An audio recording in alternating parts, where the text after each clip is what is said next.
Hey everyone, and welcome back to another episode from mksenglish.com. I'm Mark, and today we're talking about something very important: the aging population and senior care.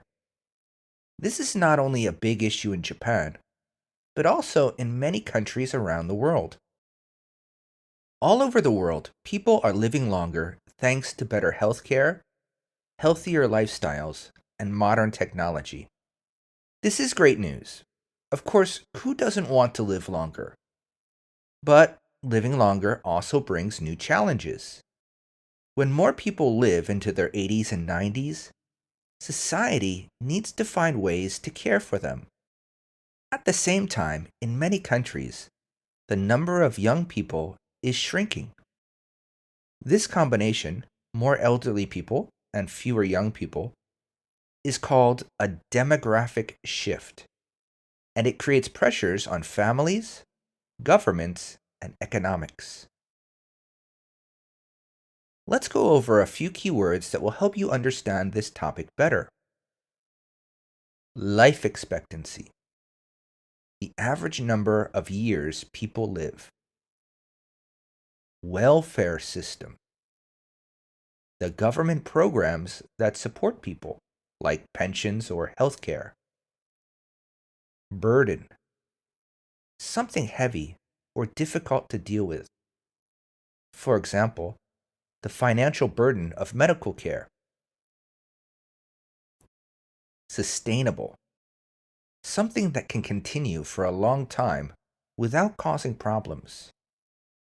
Try to listen for these words as I continue. Now, how should we care for the elderly? Opinions are divided. Some people believe that the government should be mainly responsible. They argue that everyone pays taxes, so everyone should get equal support when they get older.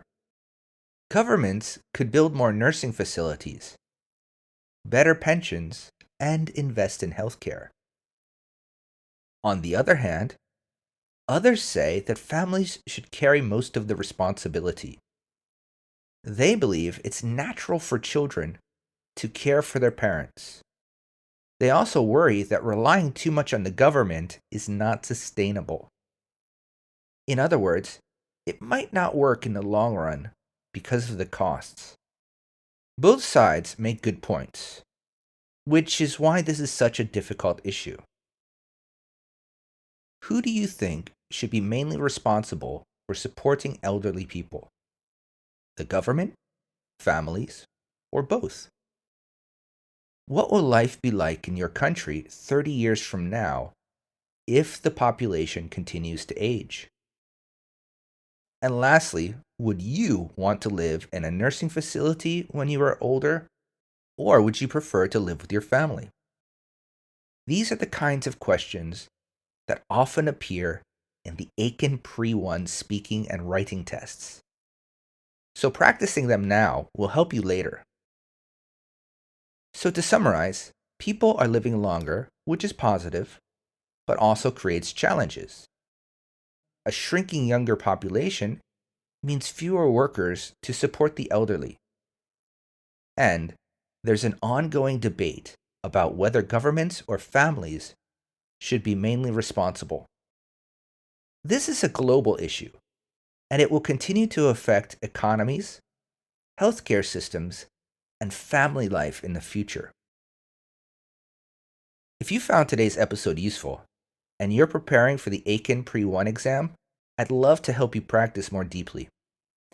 In my online lessons, I give feedback on your writing and speaking answers, just like the real test. You can book a lesson with me, Mark, at mksenglish.com. Together, we'll make sure you feel confident about your exam. Thanks for listening today. Don't forget to review the new vocabulary, and try answering the reflection questions in your notebook or out loud. Until next time, keep practicing and keep learning with mksenglish.com. Bye.